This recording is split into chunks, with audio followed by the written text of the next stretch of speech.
Hey, it's Katie Crysdale here from Lakeview Aquatic Consultants. Welcome back, or welcome if you are new here. Each week, I take a couple minutes and I talk about our weekly newsletter.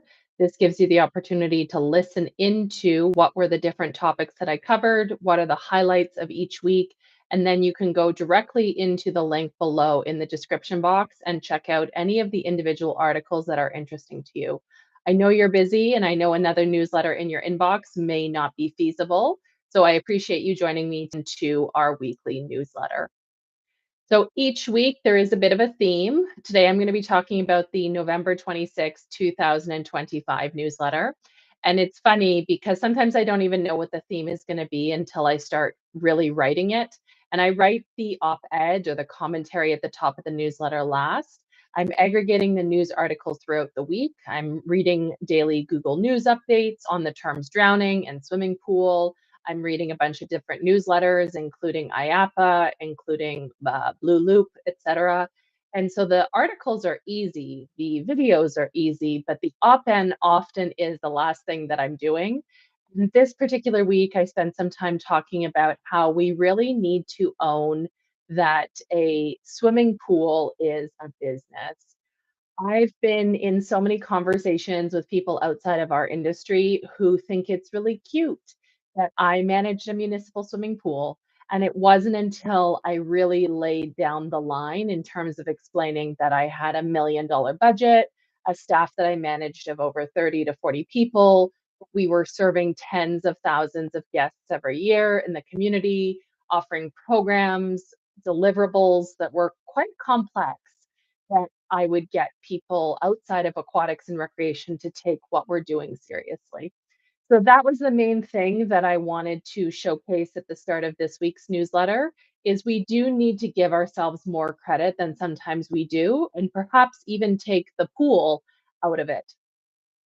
What prompted this was I was recently thinking about a journalist who was put in touch with me a few weeks ago about the off season. And here in Canada, where most of our aquatic facilities are indoors, we truly don't have an off season. However, I also came back to this thought a couple weeks ago when I was at IAPA and I was meeting all of these water park professionals, water park directors in warm climates like Florida, where they have seasonal operations, where the park is open perhaps from March until November. And they were talking about how they're just as busy in the quote off season as they are during the operating season. And so all of this is a long way of saying that I really got into it in terms of talking about how we should be giving ourselves more credit for the work that we do in aquatics, talking about the businesses that we operate, not just the quote pools that we operate, and then really starting to look at annual operations and where can we shift our focus in terms of not stacking up things that are difficult to do, time consuming, energy draining. Why are we trying to do these big projects during our peak months or our peak weeks? So many aquatic professionals are forced or encouraged to do all of their big work in spring and fall when they're also doubling up with their seasonal startup and shutdown. And that just leads to poor conditions for success because it's not realistic to divide your time between so many big projects. And so, one of the takeaways I wanted you to think about as we're heading into the last few weeks of 2025 and looking ahead strategically to 2026, of course, there's going to be some strategic planning. Of course, you're going to be doing some goal setting, both personally and professionally. But I also really want to encourage you to look at the entire calendar year as a whole, to look ahead and look beyond your operating months or your peak months, and where can we plant throughout the year work that will be beneficial to not be doing when we are already busy and already strained by day-to-day operations during peak months or peak weeks of the year. So that was the bulk of the op-ed this week. And then we got into the news. And it's so funny to me because there's only 7 days in a week. So every week I'm always just reading the same number of newsletters or the same number of Google alerts. But there's a wide disparity week over week in terms of how much news there is to cover. In the summer, if you were with us, a subscriber in the summer, you probably noticed that summer in the northern hemisphere, so May, June, July, and August, there's a huge spike in drowning incidents and drowning fatalities, unfortunately, as the kids are out of school, as the warmer climates, warmer weather is causing people to get outside, get into pools to cool off. And so thankfully that had died down a little bit as we're now into late November. Winter has arrived in parts of Canada where it's very cold. We had our first big dump of snow here in Calgary this week, but I was amazed the sheer number of news articles, news stories that came out in the last week. Some of them were definitely press releases that coincided with the IAPA Expo. And the first news article that I led with is the huge, huge announcement from Mattel, the toy company associated with Barbie and other big brands, Polly Pocket, that sort of thing. They have just announced five, not one, five indoor water parks coming to the United States over the next few years. They didn't give a timeline exactly for the development and opening of these parks, but I do know that Mattel has been working with Martin Aquatic, which is a very, very well-regarded aquatic designer out of Florida, who's known for working with Royal Caribbean and a number of very, very large brands and projects. And so having five new indoor water parks associated with these large IP, right? Intellectual property like Barbie. Can you imagine a Barbie water park? Like that is going to be incredible. So not a lot of details yet. The first one is going to be in Florida, which would make sense, but the rest we don't know yet where they're going to be across the United States. But a huge, huge news announcement in terms of the landscape for indoor destination water parks in the United States. Several of the other articles that I shared this week, there was the usual gamut of a mixture of safety and facilities. So the next one that caught my eye is the Vancouver Aquatic Center just reopened after being closed for almost 2 weeks because of the concrete falling from the ceiling. Their solution is to erect a netting, which I guess is going to collect any concrete that might fall. I hope behind the scenes they have done some more research or testing, not necessarily destructive. I didn't dig into it too much because, respectfully, we don't seem to always get the full story when it comes to the Vancouver Parks Board.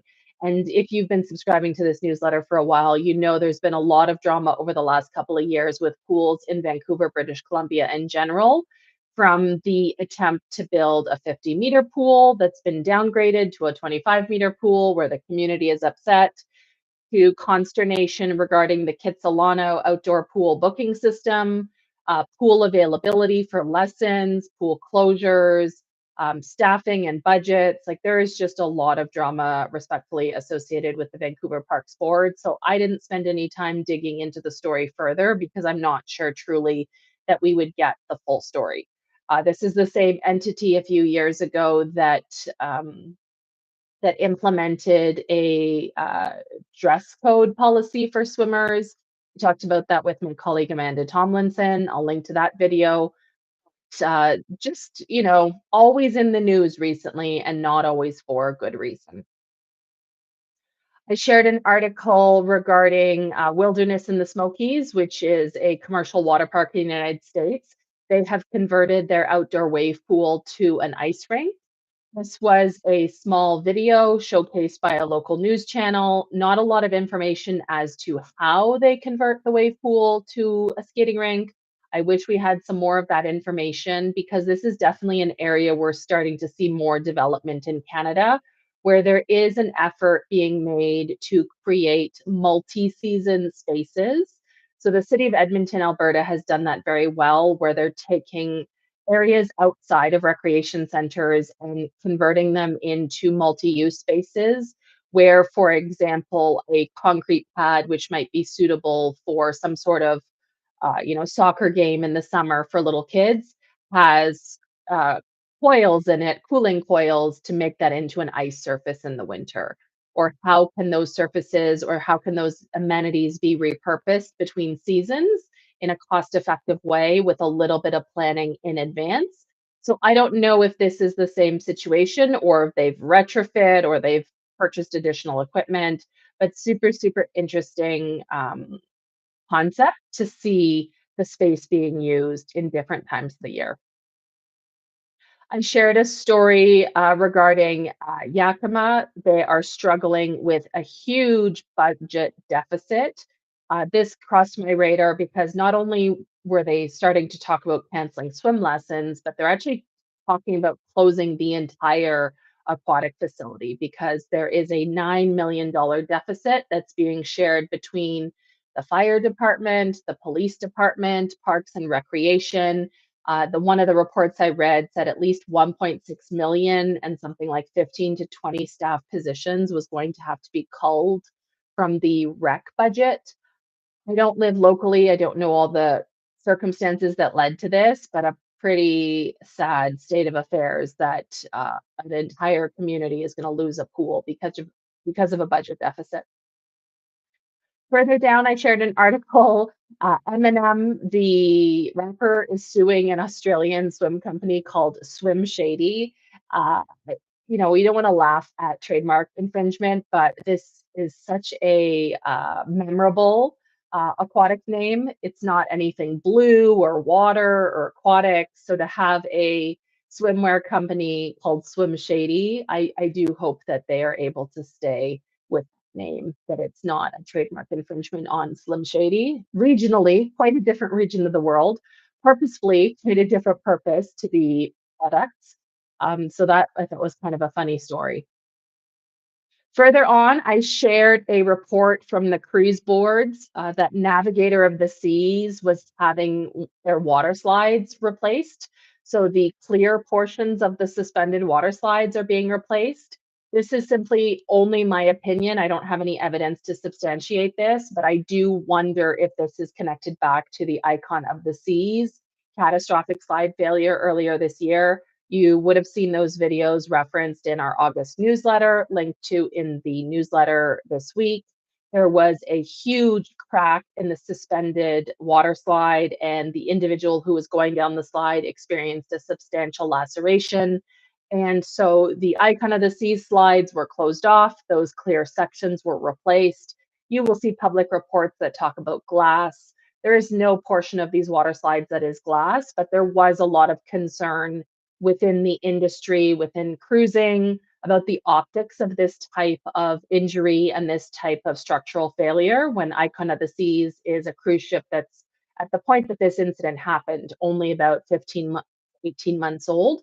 So I am drawing my own personal unsubstantiated conclusion as a cruiser that we are going to start to see these clear portions of water slides across the fleet being swapped out for solid panels. Clear panels are not necessarily inherently more dangerous than other panels.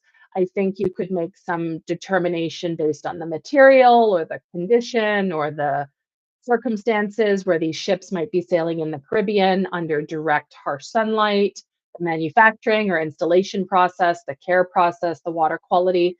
I don't have any insider information, but I will be watching to see what happens across the fleet because Royal Caribbean Cruise Line has over 30 ships, and so they have almost 100 water slides in the fleet.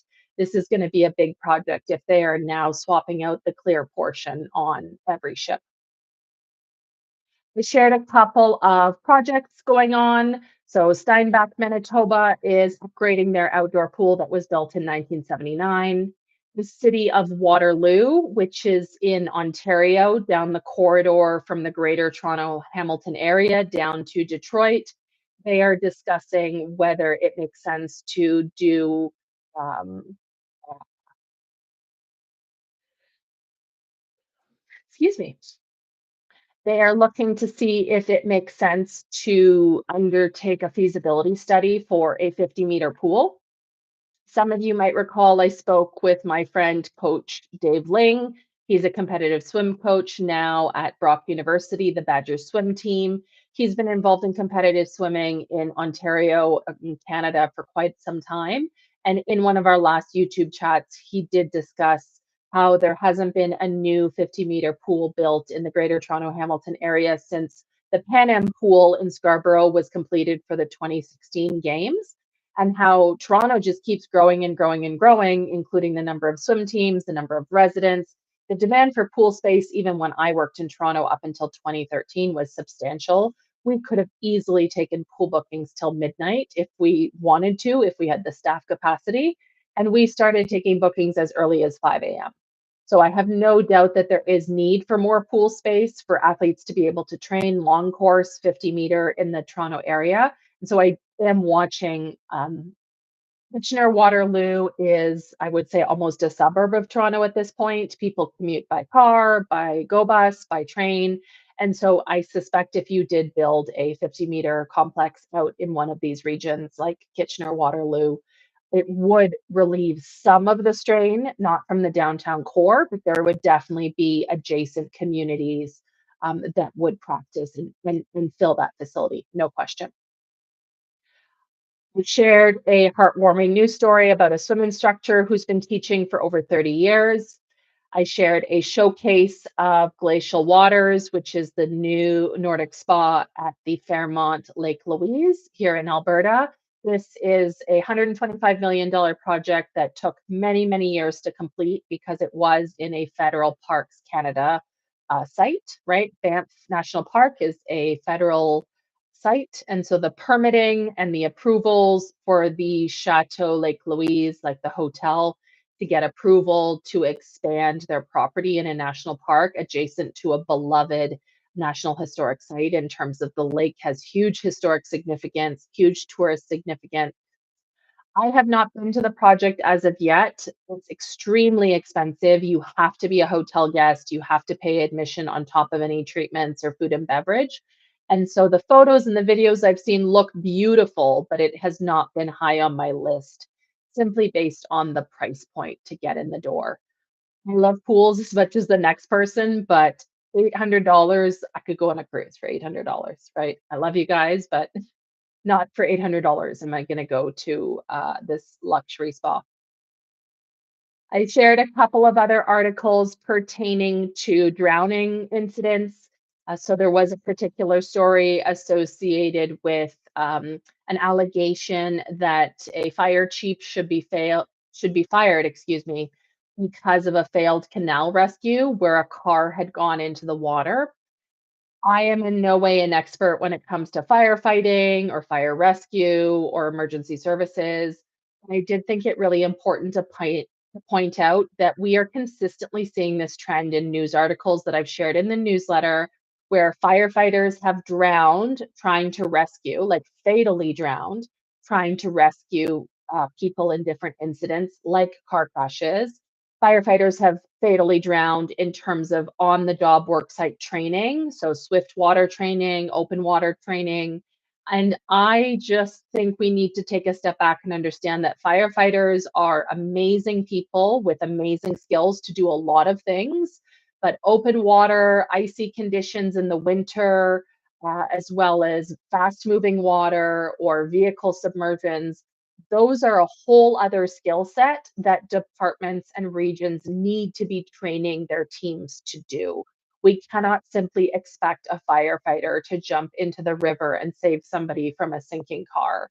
We'd love to think that that's something they would try to do. A lot of them would try to do it, but sometimes we see with tragic consequences, including, I believe it was last summer, we shared in the newsletter at least two firefighters in Quebec, the province of Quebec, drowned attempting rescues in a river environment. So it is not a joke. Water safety is not a joke, especially when we talk about firefighters being laden down with 40, 50, 60, 80 pounds of gear, helmets, maybe an oxygen tank, maybe a pickaxe.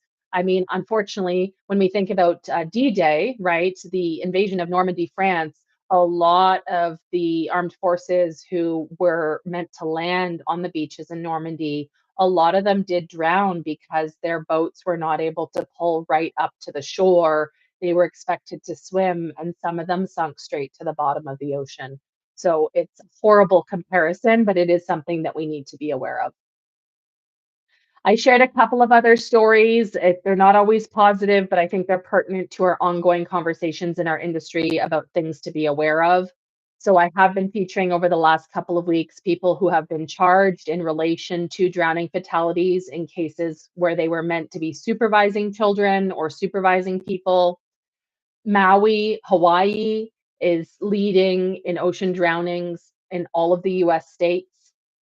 There was a man swept off the cliffs in California, not far from where recently the Calgary father and his daughter died after she was swept into the ocean by a wave and he jumped in after her to try and rescue her. We shared a city in Virginia that's building their first swimming pool after the city has reached the population of 253,000. So, talking about how, when we think about recreation facilities, how are we keeping pace with our community needs?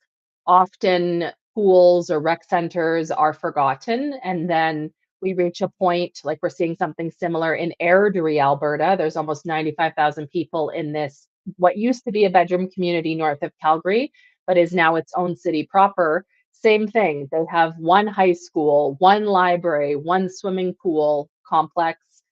Because, quote, overnight, over the last 10, 15 years, the growth of that community has skyrocketed as we've seen almost 5 million Canadians come to Canada in the last 5 years, as well as just general movement domestically. Where are people choosing to reside? Alberta is a pretty small province, and our population has gone up by nearly 30% in the last 5 years.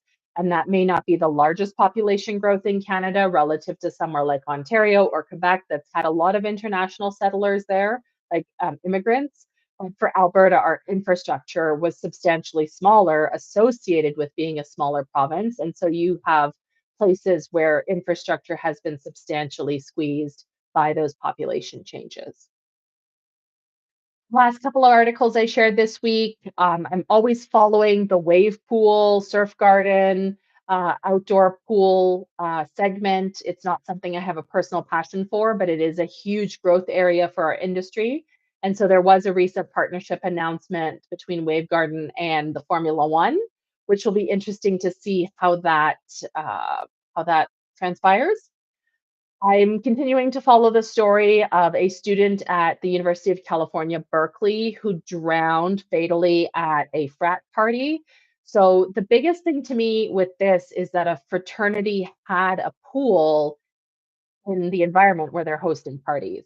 I understand frats host parties. I understand fraternities want to have amenities for their residents, i.e., a pool. But to combine the two, I just thought, wow, I never, if with ill will on anyone, how long did it take for someone to realize this is probably a bad idea to have a pool near where young people are drinking and partying? There was also an article I shared regarding the highest swimming pool in the world has recently opened at a hotel in Dubai. As you know, in the Middle East, there's a lot of superlatives associated with places like Dubai. And so, one of the largest, i.e., tallest hotels in the world at 82 floors, and the swimming pool is now located on the 76th floor.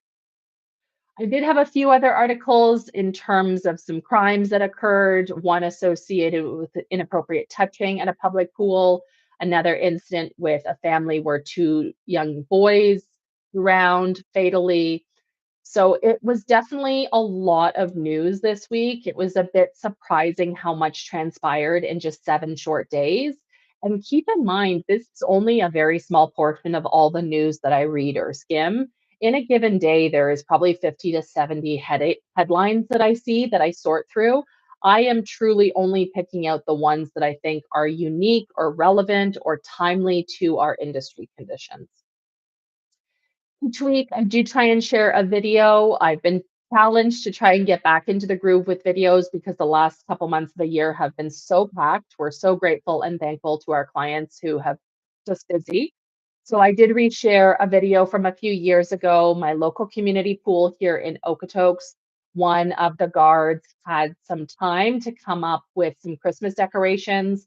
And so she put together this adorable Christmas tree, which is very cost effective to build with a box of pool noodles and some wire on basically a frame. Like you could stick basically a broomstick into a bucket with some concrete. And then she uses some chopped up pieces of noodles for the ornaments that are threaded through or hung on the ends of the noodles. The wire is used to shape the noodles. It's used to make the star on top of the tree. And then they put little flippers at the bottom. It is one of the most heartwarming things. I look forward to seeing it every year. I have to make a trip over to my local pool to see if they've got it out. But I did want to share this as a potential idea for those of you maybe looking for some easy pool decor. When you're on a budget, you're not allowed to spend any substantial money. We're also worried about humidity with an artificial tree or with paper decorations. Or if you're simply looking for an activity for your team in terms of aquatic staff team building, your next in service as an icebreaker, or even maybe you're doing an end of year party and it's an activity that people can do together. So that is it for this week. Thank you so much for joining me for this audible version of the November 26, 2025 newsletter. We'll see you same time next week. We're going to be continuing up until about Christmas, and then we'll take a week or two off for the break. Thanks so much, and we'll see you again soon. Bye for now.